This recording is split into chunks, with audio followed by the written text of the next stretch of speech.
All right, what's up guys? I'm Daniel Kohanowitz. Dan Kohan, thank you all for coming tonight. I really appreciate it. I don't know how much you guys know who I am, enough to come to this class, which is awesome. But tonight we're going to be going over wholesaling secrets, your A to Z guide to wholesaling from first call to check in your hands. So what to expect tonight is we're going to be doing a comprehensive overview of the entire wholesaling business, from marketing to acquisitions to dispositions to title and all that kind of stuff, basically A to Z. And with that, what my intent is to equip you with every single aspect, and then a lot of some actionable ways you guys can work in each section, as well as some strategies and tips that you can take home and implement immediately in this business or whatever business that you're doing, if it's in a marketing and sales realm.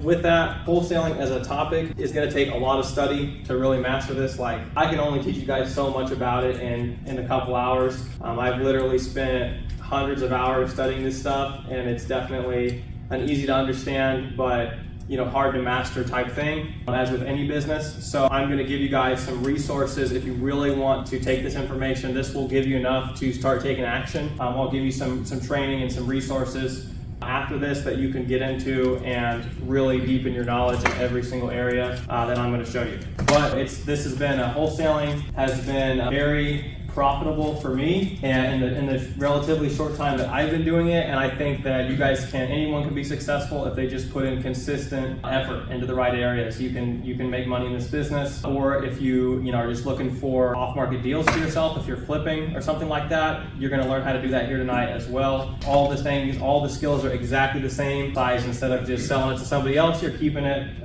for your own portfolio, which is honestly what we do a lot of the time. So let's go over the wholesaling process from a high level. So the first aspect is the marketing. That is finding a motivated seller. And what that looks like is going out, and I'll go over a lot of the different ways it's done, but a motivated seller is somebody that is in distress. They have a problem or pain, and you are coming along and you are solving that problem, and because of that, you are able to buy the property at a discount.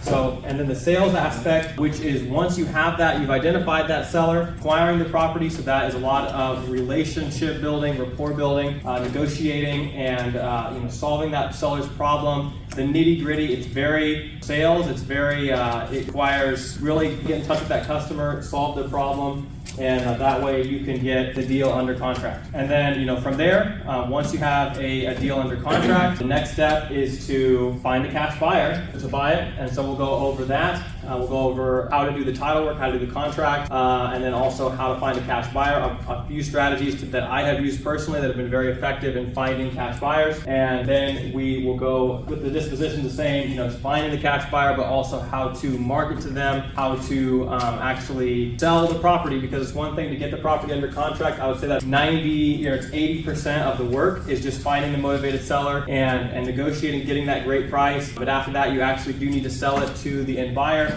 We'll go through that whole process from showings to your marketing material there and finding those gentlemen in the first place. And then after that, once you get a buyer, you're actually going to assign it to them, and then ideally, you send that all to title and you get paid after it closes. So they come in, they close, and you get paid. Does anyone not know what an assignment or what a wholesale deal is, at a fundamental level? Raise your hand, please. I want to explain it if you guys don't know. You guys understand wholesale, understand assignment contracts? We're masters in here. We're trying to be masters. Okay, so we'll get into this. My intent with this, again, is to get you guys all to be able to do this and be able to do it very effectively. So let's roll into it. The finding motivated sellers. The marketing is where everything comes from. I'd be spending probably 60% of your time on marketing, getting people into the pipeline. So this is done in a lot of different ways. And when I go through this, there are 12 different ways from Sunday to do marketing and different lists to target and how to contact those people. And I'll say this later on, but I say it now in preface, I would and this is a couple things that a couple very successful wholesalers and off-market deal acquirers have told me, is pick one thing, pick one list, pick one marketing avenue, whether that be your calling or your mailers or whatever it may be, and get really good at it. Just focus on that one thing, because it's going to take a bit of time for you to either get good or for the marketing to become effective. And so while there are a lot of ways to do it, the most effective way is to just pick away and go really good at it for a while until you start getting results. That's how I became successful, and a lot of the guys that I follow have become successful that way. And then once you start getting success, then you can diversify into more marketing channels. I think a big thing that people make mistakes in is they get into marketing and they try something for 2 days, and then they try something else for 2 days, and nothing works because they didn't do it long enough. It took me like 3 months to actually get a deal closed when I started wholesaling full time. Oh yeah, I wanted to tell you guys, who is Dan? I want to tell you guys my story real quick. I got into this business. I have a business marketing and sales background. I worked in the e-commerce electronics space for about 4.5 years before, and while it's doing that, I got into, started investing into turnkey rentals, and I bought a house hack to start. I was working a W-2 job, 50 hours a week, very intense, but I was learning a lot of skills, basically running a marketing and sales team. And I did that, and I bought another house after about 7 months, just a rental. And then I got into flipping, which is, with Austin actually. So a few months after that, we bought a flip house together, and he worked on, I gave him the money to do it. And then from there, bought some more rentals. And actually my first off-market deal, I was still working, and I was just looking, a lot of people get into wholesaling like it's the first thing, like it's the easy, low-hanging fruit to make money in real estate. And it is really, it is relatively easy, and there's not much capital required to do it, but I kind of came at it the opposite way. So I actually found my first off-market deal. I was driving down the street in my hometown, and there was a handwritten for rent sign in front of a triplex, and I'd literally driven down the street thousands of times. And so what do? I call it, and I knew pretty good what that thing was, what it would rent for, probably about $700 a month per unit. Just some quick math, I figured it would be worth $2,100, right? It's a good area. So I call her, I was like, hey, are you interested in selling this property? And she's like, yeah, I am actually. And I was like, I want to come see it. So I went over and saw it the next day. She only wanted like 160 for this, or it was like even less than that. It was like, yeah, it was 160. I offered her, I literally walked through it right there, offered her 120. We got to 140, and I locked it up right there. And this thing is probably worth 200,000 turnkey. Right, so I bought it for myself and actually renovated it a little bit, put some kitchens in, and put some renters in there just like I thought, and it's now a great asset. But that was my first kind of off-market deal. Literally just, called it for rent sign and bought it the next day. So I got it under contract. So I didn't really know what wholesaling was at that time, but if I would have, I still would have kept it, but I could have definitely moved that deal. But that's sometimes as simple as it is, just consistently calling. And I called all the for rent signs, by the way. This one just happened to want to sell. We did a lot more burrs. We did a wholesale in July of last year, and I was still working at this point. But this is kind of our first introduction to what you can get with this business. We bought this, a guy put out a Facebook post, and he was like, I am selling this house in Liberty, Missouri. I need $35,000. The first person to show up, gets this house. So we're driving down the highway. We literally just turn and go right to him. And we signed that deal on a paper plate on the hood of his car and bought that house for $35,000. So we actually were going to flip it, but we didn't really know what it was, but we ended up wholetailing it at the time. So we bought it, we closed for $35, and the house needed like a lot more work than we really wanted to do. So we just put it up for $50 and literally sold on a quick claim deed like not 7 days later in the bank. We made a quick, $14,000 after title fees and everything very fast. That was really cool that you can do that. Just by, in that case, the guy just wanted to do it fast, and we were there, we took action and acted on that deal. Then we did some more burrs that fall, which is last fall in September. I ended up quitting my job because I was making more money flipping houses part-time than I was working. But with that, if you guys don't know, rehabbing houses, especially when you're keeping them, a lot of them is very capital intensive. And even if you can get 100% financing, even if you can theoretically get all your money out, there's always things that eat your money and constantly have to to keep making cash. So when I quit my job, I really didn't know what wholesaling was. I knew it was as a concept, but I thought of it as, like a lot of you probably did, as like a guru, get rich quick scheme, but it's really not. And I really, just kind of how I saw it, I was like, well, look into this because it's a great way to make a lot of cash, which is what you need in any business, especially if you're taking all that money and investing it into assets. So started that. I literally went, and this is the mindset I had, is I'm quitting my job. I'm treating this wholesaling as a business. I'm going to commit to it for 2 years at minimum and figure this out. Like, I know I can figure it out, but like, I went at it. So, and I just was like, I'm going to figure this out. And in 2 years, I will be successful, no matter how long it takes me. Surely I can make this happen in that time frame. The reason I have that mindset is because I see a lot of guys, they get into this, or I literally am seeing it in real time. They get into the business and they don't have success in like a month. Like, I've coached guys like this, or like, they've asked me questions and they do it for like a month or 2 months and they're like, I can't get a deal, and they quit. Right? And it takes a long time sometimes, it takes a lot of skill, and you just have to be repetitious. Like, I literally called probably thousands of people before I got a deal, right? A successful closed deal. So, but it took all that hitting it until I finally got good enough and found the right person to finally do a deal with, right? But then since then, that took, 3-4 months. But now in the last 5-6 months, our business has exploded exponentially because kind of cracked the code to an extent, figured it out, and now we're getting a lot of lead flow, and I can convert those leads because of those skills I built in that time, right? So sometimes it's not instant. You have to build the skills before you can really start converting a lot of stuff. But if I was to quit after 3 months, this doesn't work, then I wouldn't have the massive success. I'm making a lot more money than I was working, enjoying that entrepreneurial freedom that we all want. So that's kind of why I'm here. And with that, what I'm trying to do with this class, selfishly, is to turn you guys all into great deal finders, because I want to do joint ventures with you guys, and I want to have you guys bring me the deals that you find, so that I can pay you on them and I can get great deals and we can sell great deals together. And if you guys can make money, then I can make money, and for forever. I mean, there's always going to be stuff like we're buying on Monday or Tuesday, we're closing on a 26-unit apartment complex that the Zane found, right? And literally, you guys will, even if you get great at like single families, you're going to run into that and be like, I don't know what to do, I'm going to call Dan. So that's my intent, is to get you guys to be really effective, and so that you can go out there and we can all make a lot of money together, is what I'm trying to do. So let's get right into it. We have a lot to cover. Anyone have any questions about that?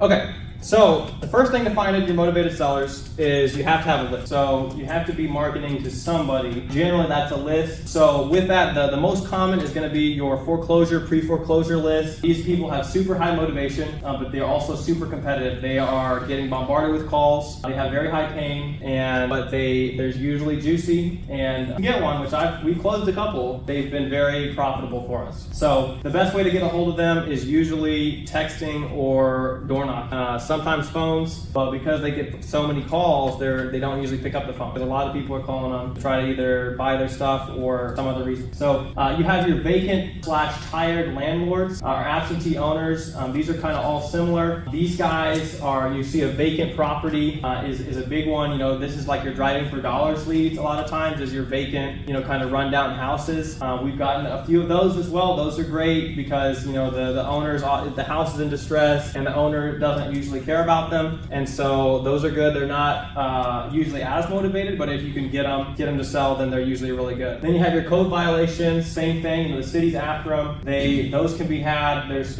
ways you can pull those, but you can also go to the local government and they'll give them to you.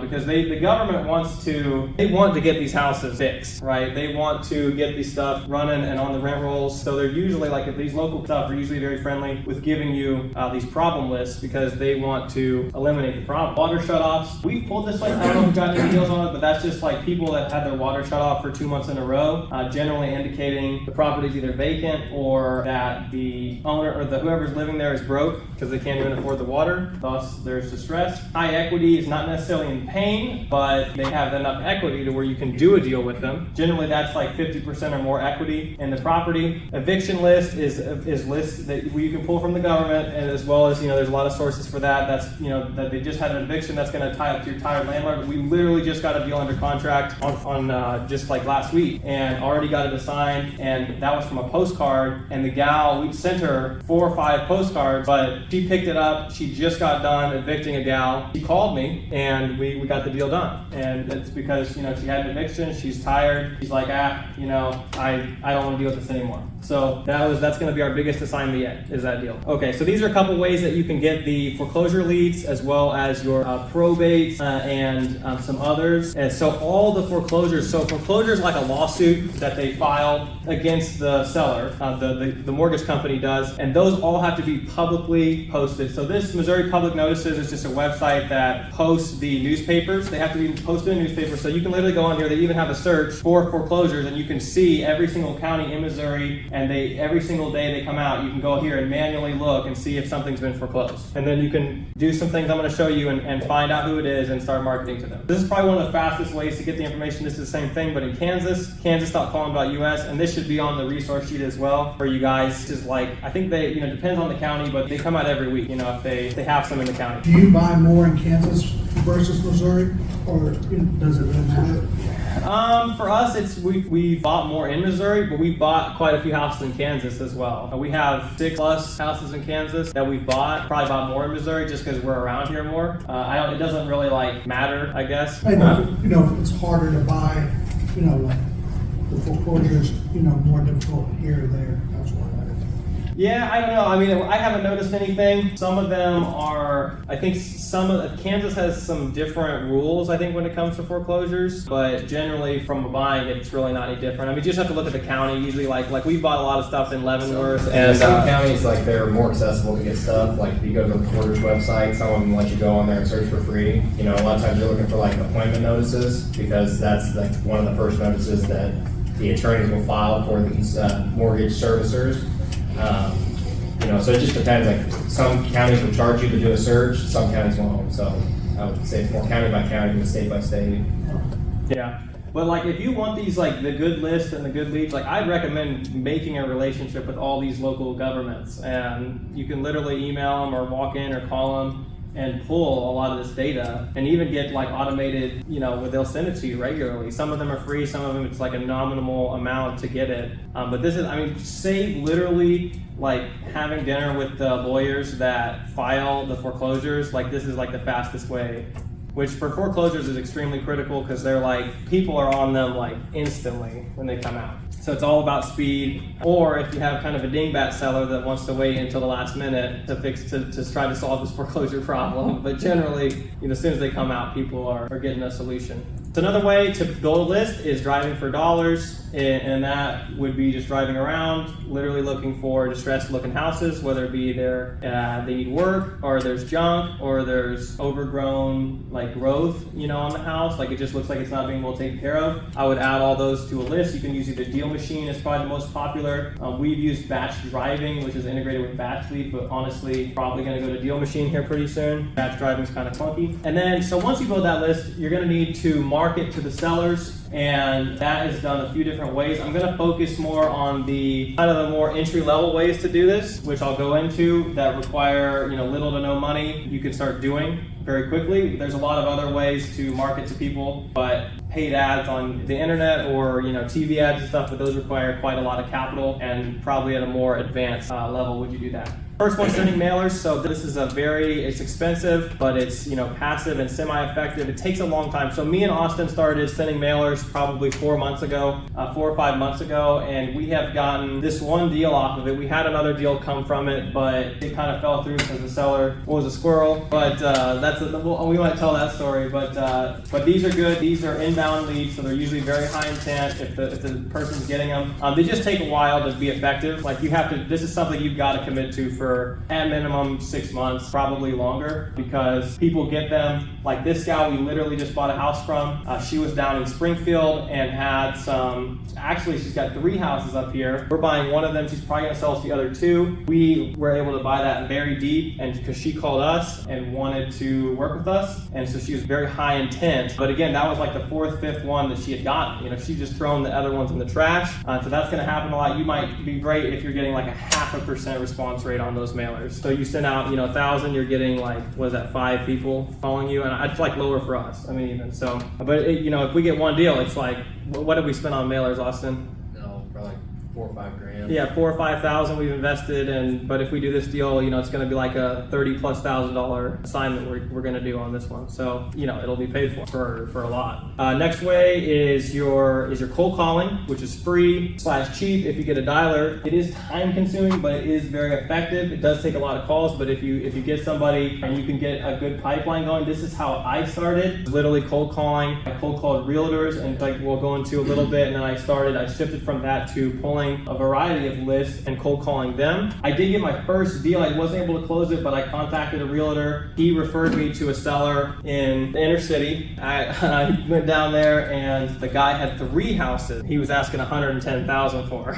Okay, this is in like 64128. So this is the first deal. I went and locked them up for I think like 93 or something like that. 2 of them were all very small houses. One of them was basically destroyed. The other 2 had renters in them but needed a lot of work. And I was unsuccessful in getting a buyer, but literally like we had 30 days, and then after like a day, he's like, I need to close in 2 weeks, even though our contract was 30 days. So I tried to get a buyer for a couple days and then just went up and canceled on that guy because I didn't think he was trying to buy some land, have any confidence that I was going to be able to move those, but had some buyers through, and even at $100,000 for 3 houses, there was no interest down there. So that was a learning lesson. Texting has been good. We've gotten a lot of deals from texting. From our experience now, and also people that I watch and follow, it seems to be like the effectiveness is dropping off for texting, probably because the phones are getting more, the screening tools are better on people's phones. You're getting kicked to the business or the spam, as well as the actual regulation on those is getting tighter. So you have to be very careful when you're sending cold text to people, if you're doing that, to do it the right way. But it can be very effective. A bunch of the first deals we got, where most of the deals have actually come from texting, and then we've been immediately following up with calling on them. And if you guys have any questions as I go through this, please ask. Door knocking, haven't done much of this. I've done a little bit, but this is especially good on things like foreclosures and stuff. You absolutely know that they're in pain and that they have a problem where it's very hard to get in contact with them any other way. A lot of guys are very successful with this. I know, like,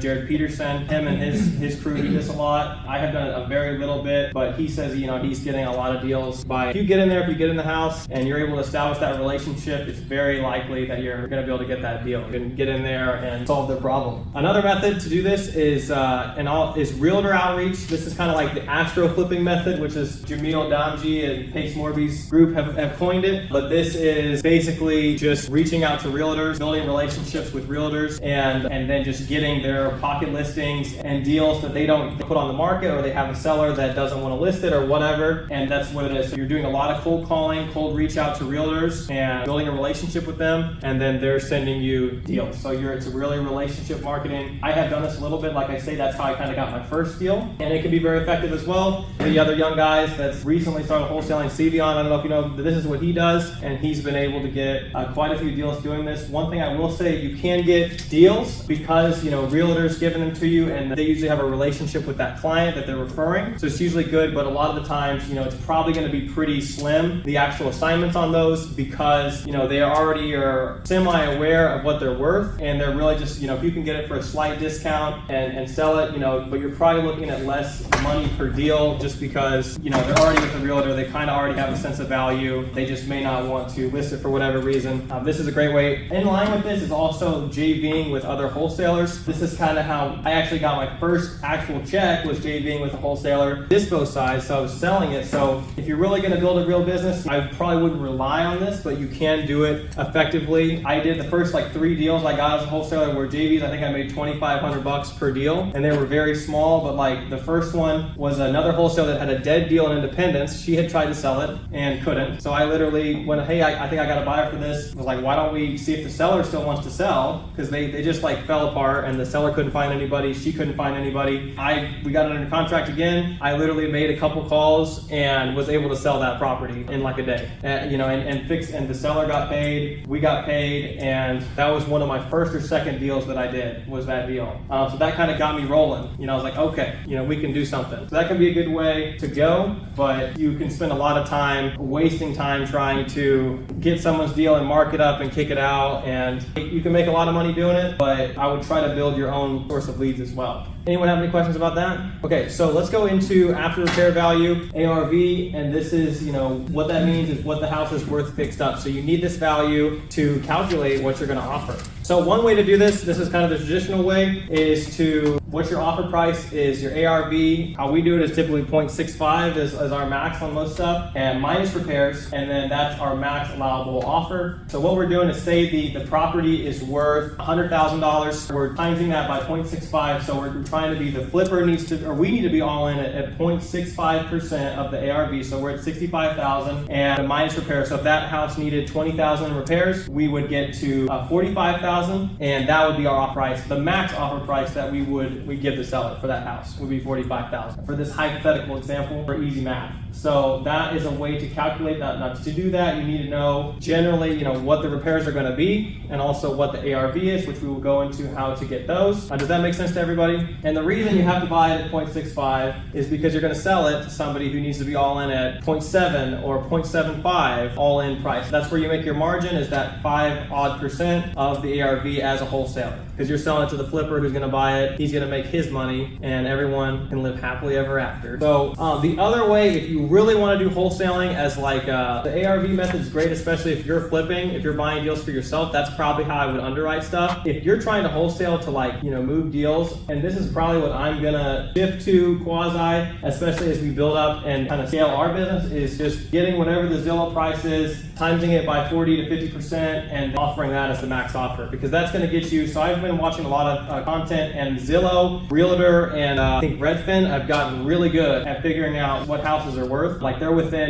single digit percentages. In a lot of places, like most places in the KC Metro, it's going to be pretty accurate. If you get out into like rural areas, it's more off, but this is going to be pretty accurate. So starting here and just like, what is it, what 40%, I'm going to offer that to start, right? Because for me, and I think for some people, like I would get caught up in the beginning, like trying to underwrite these deals and wasting a lot of time seeing if it was worth offering on when I didn't even know the seller wanted to sell. Right, I wasn't even that far along, so I wasted a lot of time trying to figure out what the repairs were, trying to figure all this stuff out, when this will give you a starting point where if the guy really wants an offer, you can just roll with that, and then if he needs more, then he's going to tell you his real price, right? And then you can move from there. So that is probably what I will start moving to. Now, of course, I came at it from the flipper side, so we generally can do repairs and do stuff, but that's a skill that's another skill you got to have, is figuring that stuff out. Okay, so ARV ranges. So in the Kansas City metro area, which is where you guys are probably going to be working, you kind of have these three areas and price point. And you have your 125K and below. This is going to be mostly like your hood houses, your inner city stuff. Now, a lot of this stuff, you have to get pretty deep because repair costs are pretty fixed, no matter if it's an expensive house or a cheap house. So there's not as much margin in terms of, because your total value is less. So you're going to have to actually lock those up lower. I'd start at 55%, and then your 125 to 275. This is going to be a lot of your AB or your BC class rental grade stuff. This is pretty much where we sit most of the time. You're good at 5.65 there, and you're going to be doing really good. Like we're getting deals at 60% all in consistently. Like this one we just got. We're probably, what do you think we're at there? Like all into it for like 100. It's worth about 180. Yeah. So I don't know what that is, a quick math, but that's like, about 50, 60%. 55, 60%. Like these deals are like out there, and they're plentiful. Like we're dealing like a deal a week. We're locking up and either selling or keeping. So we're doing this a lot. Like this stuff is out there right now. So you get to the 275 and up, you can up your price a little bit because there's more margin, and also the flippers that buy in those ranges, they will take less margin because there's more total cash to be in profit to be had. So you can't offer more, and on those higher end properties, they have better floor values, so there's less risk. This is some resources how to get the ARV, so you can go through these three sites and you can quickly punch the address in there, and it should give you kind of an as-is value, and you can use that as your to offer based on, like for example, when we send out a lot of texts, you would get a lot of responses back, and people would be like, I want 100% of the value. If the house was 200K, they're like, I want 200K. That's not really a lead. That's just a response. Or people would be like, I want $1 million. Like they're not in, they don't want to sell their house. And so So those, you can throw those away. Like those people they're not motivated sellers if they want full retail. I wouldn't even mess with them probably. I wouldn't even try to, convert them to a realtor or something. They're just like giving you some, if it's like 10, 20% above what the Zillow is, they're not interested either. They're just trying to see if they can sell to you or get you to blow off. So, you're trying to get that motivated seller that's like, if it's not like 20 to 30% below like whatever the Zillow is, like I probably wouldn't even talk to them, just because it's unlikely that you're going to be able to get it from that starting point down to where you need to actually buy it and make money. So how to get that? How to get the ARV you can use those tools, those 3 websites. The surefire way to do it is get on the MLS. You can either do that through an agent, or you can get personal assistant access from an agent. So that's like you get an agent you like, Fernando or some others, and I think it's like $75 a quarter, and you can actually get your own MLS access that you can use 24 hours a day and run your own comps. So you can come talk to me. You need help comping a property, we can help you. And then if all else fails, find buyers that you trust. And on some stuff, like especially in rural areas and in areas where the ARVs really aren't that certain, I'll run it past the buyer before I even lock it up. Because for me, it's just not worth messing with, because I really don't know what someone's going to pay. And so I literally think, hey, I'm like, what will you pay for this? He'll tell me X, and I'll get it for so much less than X, and see if I can do that, and then I'll sell it to him. That's what I would do. And when you really just don't know the value, there's funky properties out there, there's rural properties. That's my personal way of going about it, just because some of these things is really hard to value, and every buyer's got a different criteria they want to do, so sometimes I do that. Okay, so give everybody an offer all the time. So like if you have a lead, like you need to give them an offer, right? If they're a real lead, you can send, you can shotgun them 50% or 40% of their Zillow and just like send it to them in writing. You want to send these people